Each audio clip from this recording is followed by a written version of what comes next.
I made a video recently on the chaos we're experiencing in the West being due to us moving away from our core central tradition, which is rooted in Christian culture.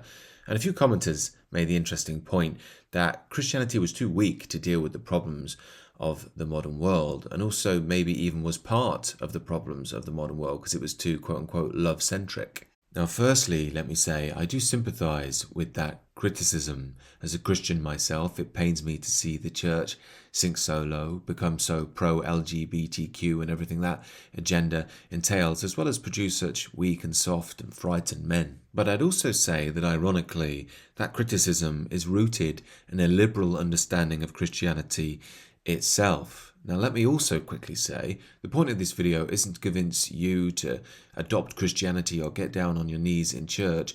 It's more to try and help us understand the architecture of our history as a people and understand where we came from and where we've gone so wrong. Now, as somebody with an interest in the history of the Christian church, one of the most obvious things I can say is that there's been a removal of the masculine force in the church, and it's actually that which has led to the removal of masculinity in Western culture down the line. This is why when you hear things like Christianity led to liberalism, it doesn't quite strike the ear right, because Christianity was around for 1,800 years before liberalism even arose. It was in that time where the notions of what a man is were perfected.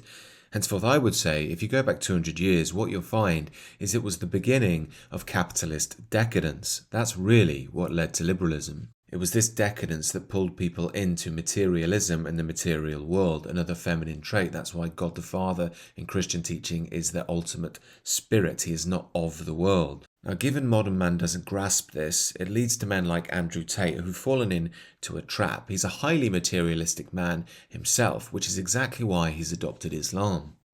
You know the best thing about Islam? The best thing about Islam is how simple it is, because there's wrong and right. It's a simple religion. It's wrong and right. I mean, you look at other religions and it's also subjective now. Yeah. And that's why I've said many times on different podcasts that it's the last true religion. If you don't have a strong barrier, if you don't have a yes and a no, you don't have a religion. If you tolerate everything, you stand for nothing. And if you believe in God and you say, I believe in God, but I'm not a Muslim, I'm going to say, okay, that's fine. You're a Christian. What is Christianity anymore?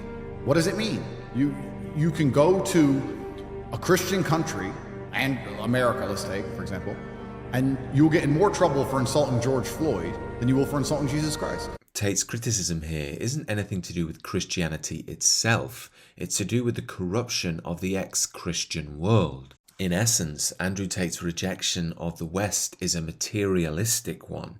And on top of that, he doesn't look deep enough into his own new tradition to see that Islam is very much a veneer of what it pretends to be. Tate became a Muslim after visiting Dubai, a completely, again, materialistic city, which despite on the surface being incredibly religious and value-centric, has many hookers and gambling and drugs just beneath the surface. So in essence, what Tate is drawn to here is worldly power and order, something that makes sense simply.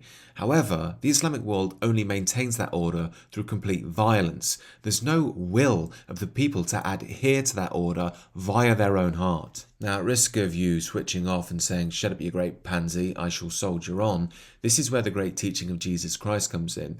In the Beatitudes, Christ teaches that lust doesn't happen in our external actions, it happens in our heart. This may seem a relatively small change in the law. However, what it did was create a system where the law was attendant upon individual people within the culture and society. That created the framework for the high-trust societies that we've enjoyed in the Western world. Put simply, the Islamic world that impresses Andrew Tate so much implemented order by the power of the state. The magic of the Christian world was that people did it by themselves. Yes, you had lawbreakers, but largely people could muddle on together without it. Now, many people say here, well, I kind of get that, but fundamentally, I don't think you need any religion or mythos at the heart of your culture. Well, to that, I would say simply, that's what we have now. That's what's created the nihilistic vacuum within the West. And then some other people say, well, all you need is an authoritarian strongman. However, that's never really held a culture together over a long period of time. Of course, this is because man is imperfect and prone to tyranny. This is why I believe the best system is God first, followed by a monarch, then followed by a leader. This system was, of course, what our ancestors in Great Britain built. It's a deeply wise and well thought out system. However, it's obviously being corrupted by liberalism now. And speaking directly to the claim whether Christianity is too weak and soft and feminine to really deal with the problems of the modern day, well, we should remember at its heart, it's always been much more of a masculine religion. After all, God is the Father.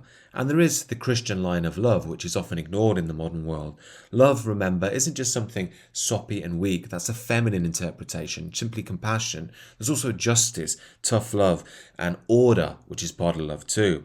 That's why the Christian line of love goes God over Christ, over man, over woman, over child. Naturally, feminists see that as a power structure, but in the tradition of the West, it's actually a line of loving order. Children look to women for care, a woman looks to a man for guidance and stability, and man looks to Christ, the ideal man, for how we should act in the world. And no, before the liberal programming kicks in, Christ wasn't some hippie wandering the desert just having a great time. He was brave and courageous and manly. Simply remember that Christ threw the tables of the money changers over and even threw people out with a whip when they offended the home of his father, the temple. And remember also in the Christian tradition we have figures like St. Augustine who prophesies the reasons for a just war. This doesn't mean a Christian goes out and fights wherever he can. It means that he stands up to injustice, and if innocents are being abused, he is willing to use action to enforce justice. This, of course, is where the Crusades started. Again, liberal culture will tell you it was just Christians attacking the innocent Muslim world. Of course, reality is Muslims were expanding all around the Holy Region and much further afield before the Europeans took action. Yet, to emphasize again, it's man that moved away from the central tradition when Western decadence started. And I'm not saying any of this to try and make you go into church and kneel down. It's just very important in these times of chaos that we start to understand our Christian roots and the structure of the country and the culture that we came from. Anyway, I hope this one wasn't too heavy for you, and I'd like to know your thoughts down below. If you enjoyed the video, do consider subscribing to the channel.